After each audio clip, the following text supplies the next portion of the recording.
வளர்ச்சியும் வாய்ப்புகளும் தொடர தமிழும் தமிழகமும் தலை நிமிர மோடியின் கேரண்டி இருக்கு, பயம் எதற்கு? திருவண்ணாமலை நாடாளுமன்ற தொகுதிக்கு உட்பட்ட திருப்பத்தூரில் பாஜக வேட்பாளர் அஸ்வத்தாமனை ஆதரித்து பாஜக மூத்த தலைவர் எச் ராஜா பிரச்சாரம் செய்தார்.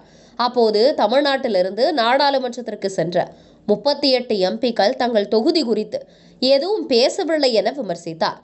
அத்துடன் ஔவையார் பாடலை குறிப்பிட்டு அவர்கள் அனைவரும் மரம் போல எதுவும் செய்யாமல் இருக்கின்றனர் என கடுமையாக சாடினார். நேற்றைய கருத்து கணிப்புல நம்ம தேசிய ஜனநாயக கூட்டணிக்கு 412 எம்பிக்கள் வெற்றி பெறுவார்கள்.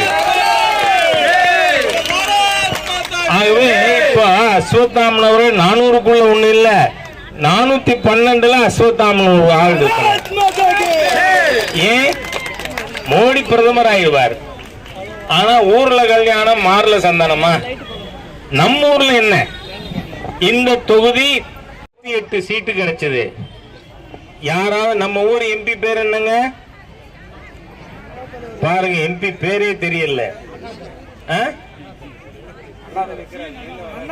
அண்ணாதுரை இருங்க, அண்ணாதுரை பார்லிமெண்ட்ல நம்ம தொகுதியினுடைய ஏதாவது ஒரு திட்டம் பத்தி 5 வருஷத்துல ஒரு தடவையாவது பேசி இருக்காரா? இல்ல. நான் 5 வருஷம் எம்எல்ஏ இருந்தேன். நான் சட்டமன்றத்தில் பேசினது 500 பக்கம் புக்கு போடலாம். அந்த அளவுக்கு என்னோட தான் திரு காடுபட்டி குரு அவர்களும் எம்எல்ஏ இருந்தார். ஆக ஒரு பார்லிமெண்ட்டுக்கு போனா தொகுதியை பத்தி பேசணும்.